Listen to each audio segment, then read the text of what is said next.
Émotionnel ou rationnel? En accord ou à l'opposé? Par ici, les brasseurs d'opinion et de vision. Les rencontres de l'air. En France, comme ici, au Québec, il y a des gens qu'on connaît juste leur prénom. Tu as juste besoin de dire leur prénom, puis tout le monde sait de qui tu parles. En France, quand tu dis Gérard, tout le monde sait que tu parles de Gérard Depardieu. Et même les gens l'appellent Gégé. Mais Gégé, ça va pas bien, ces affaires en ce moment. On va en parler avec Christian Rioux, qui est correspondant à Paris pour le quotidien Le Devoir. Christian, bonjour. Bonjour, Sophie. On rit, mais c'est pas particulièrement drôle. Donc, depuis 2020, Gérard Depardieu est visé par des allégations graves de viol et d'agression sexuelle. Pourquoi on en reparle cette semaine? On en a reparlé cette semaine parce que hier, Gérard Depardieu s'est exprimé sur le sujet pour la première fois. Il avait gardé le silence. Il a donc publié une lettre dans le Figaro, une lettre très, très courte qu'il faut lire, mais où chaque mot semble peser au trébuchet. Vraiment, chaque mot, on peut pas retirer un mot de cette lettre-là, même si elle est extrêmement courte. Et donc, là-dedans, il dit, c'est la première fois que je m'exprime, je ne pouvais plus garder le silence, je voulais garder le silence, je ne pouvais plus. Je refuse, évidemment, refute ces accusations. Il dit, je le cite, jamais, au grand jamais, je n'ai abusé d'une femme. Faire du mal à une femme, ce serait comme donner des coups de pied dans le ventre de ma propre mère. Alors, vous voyez que Gérard Depardieu, il va de manière très très émotive, frontale, tout à fait. C'est Charlotte Arnoux, une comédienne française, qui l'accuse de l'avoir violée à 2 reprises quand elle a été le voir. Lui rappelle d'ailleurs ces événements-là très brièvement. Elle est venue me voir 2 fois. Le pied léger, dit-il. Donc, ça serait volontaire selon ce qu'il raconte. Et il dit que après leur relation, elle lui a demandé de chanter Barbara avec lui et que lui a refusé. Donc, on comprend que selon son interprétation, ça serait la raison de cette poursuite. Mais Gérard Depardieu, il va quand même d'une petite autocritique. C'est assez particulier. Il nous dit, on sait que Gérard Depardieu est un grand enfant qui aime bousculer un peu les gens, et il dit en forme d'autocritique, si pensant vivre intensément le présent, j'ai blessé, choqué qui que ce soit, je vous prie de m'excuser de m'être comporté comme un enfant qui veut amuser la galerie.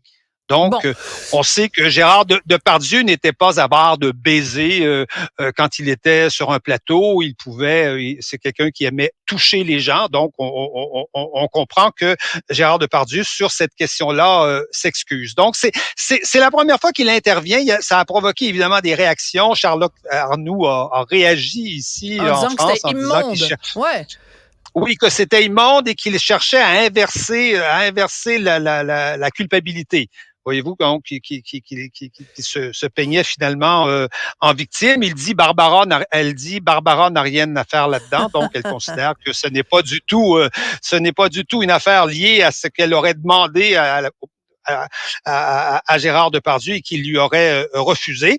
Et donc voilà, on en est là de cette affaire. Il y a une poursuite, c'est celle de Charlotte Arnoux, mais depuis un certain nombre de mois, depuis 1 an ou 2, il y a eu d'autres témoignages, mais ce ne sont que des témoignages qui n'ont pas entraîné de poursuite. D'ailleurs, il y a environ 15 femmes qui considèrent qu'elles ont subi soit des attouchements, soit formes d'agression sexuelle sur un film à New York, par exemple, ou ailleurs, des assistantes metteurs en scène. Mais ces témoignages-là, qui ont été publiés dans Mediapart et sur France Inter, n'ont pas entraîné de plaintes judiciaires. Voilà. Donc, elles ne sont pas. Il y a une plainte judiciaire, c'est celle de Charlotte Arnoux. Et donc, voilà. Et donc, je vous dirais que le citoyen français est un peu. Il faut savoir d'abord que Gérard Depardieu est poursuivi par des manifestations en permanence. Il fait une tournée française où il chante Barbara justement, justement. il vient de décider d'arrêter. Hein. Il arrête. D'ailleurs, il arrête toute activité. Il devait faire une voix off dans un film là de Hazanavicius, mais ça ne se fera pas. Et donc, je vous dirais que le citoyen ordinaire qui est confronté à ça est toujours un peu pris dans un dilemme, c'est-à-dire c'est comme si on nous demandait quelque part de nous prononcer sur un sujet qu'on ne maîtrise pas. Ben parce qu'on n'était pas là. On n'était pas là. Il y avait elle, il y avait lui, et leurs versions sont tellement diamétralement opposées qu'il y a une seule façon de trancher, c'est la justice. Et moi, ma réponse est toujours la même, c'est-à-dire que en l'absence du vrai tribunal, il faut pas que le travail se fasse par le tribunal populaire. Donc, moi, je veux bien que lui écrive une lettre et que elle réponde à sa lettre. Et là, il y a plein de gens qui réagissent. Là, c'est qui là? Il y a une comédienne qui a dit, ah oui, Anouk Greenberg a dit, il ferait mieux de se taire et de demander pardon. Mais de quoi elle se mêle? Donc, elle a décidé, Anouk Greenberg, je l'aime bien comme comédienne, mais c'est peut-être elle qui devrait se taire.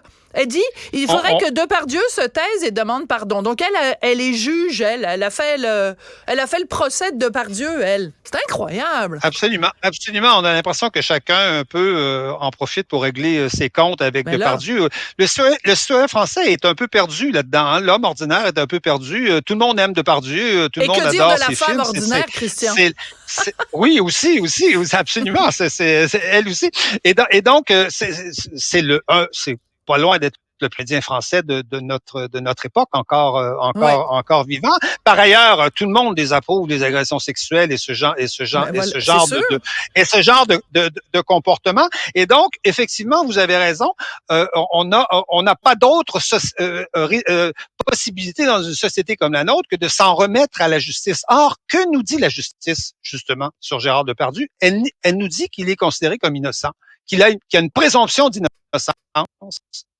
pour Gérard Depardieu, tant qu'il n'aura pas été jugé par un tribunal. Écoutez, je dis, c'est-à-dire considérons Gérard Depardieu pour l'instant. Écoutons toutes les plaintes, écoutons toutes les personnes qui interviennent sur le sujet.